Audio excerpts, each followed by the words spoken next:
Hello everyone and welcome back to the channel. This is Snigdha Mahapatra, intern at LexClick, and in today's video I will be talking about the doctrine of indoor management. The doctrine of indoor management seeks to protect the outsider from the company.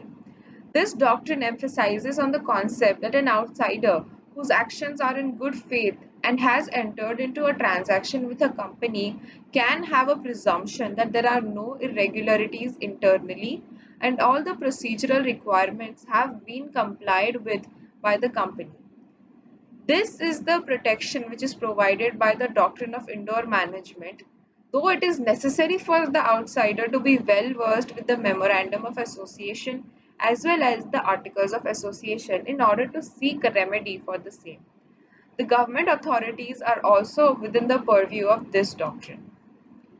The doctrine of indoor management has originated from an English case called Royal British Bank versus Turquoise. Hence, the alternative name of this doctrine is the Turquoise rule. In this case, the directors of the company had been authorized by the articles to borrow on bonds that sum of money as they should from time to time by passing a special resolution in a general meeting of the company. A bond under the seal of the company, which was signed by the secretary and the two directors, were given to the plaintiff to draw on the current account without the authority of any resolution. Turquoise sought to bind the company's action on the basis of such bond. Thus, the main question of law in this matter was whether the company can be held liable for that bond. The court in this case held that the bond was binding on the company as Turquoise was entitled to presume that the resolution of the company has been passed in the general meeting. The memorandum and articles of association are public documents and hence can be inspected by the public. But whatever is happening internally in the company is not known to the public. An outsider is oblivious to the internal procedures of the company and hence the outsiders are entitled to presume that all the internal procedures are being catered with by the company.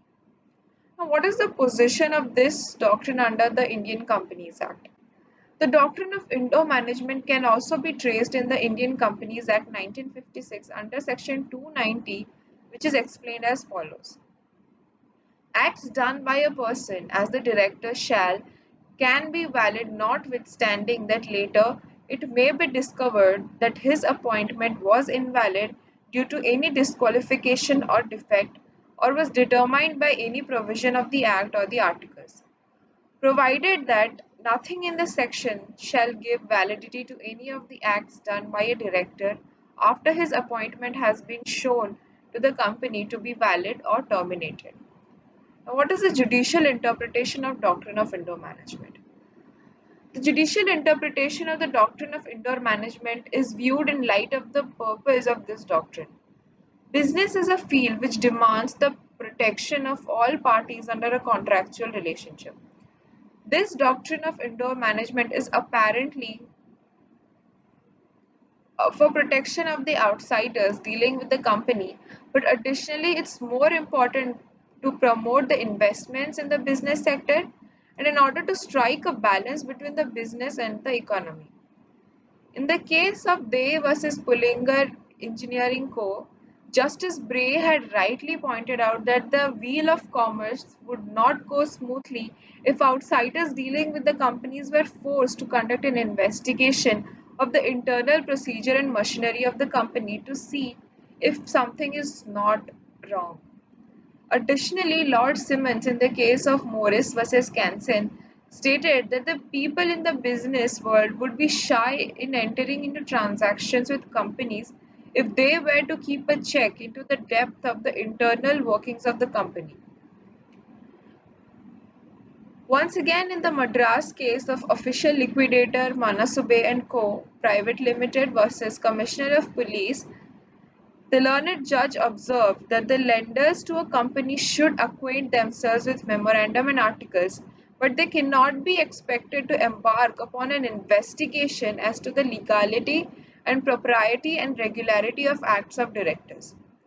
The doctrine of indoor management allows all those who deal with the company to assume that the provisions of the articles and the memorandum of association have been observed by the officers of the company. In other words, the persons dealing with the companies are not bound to inquire into the regularity of internal proceedings. An investor only has a tendency to investigate in companies if they are secured in all aspects. If the investors are not secured, the companies will lack investments, which overall will negatively impact the economy. Thus, the protection given to the investors under this doctrine is a pertinent step towards the promotion of trade and commerce. Thank you so much for watching the video. Subscribe to the channel and see you in another video.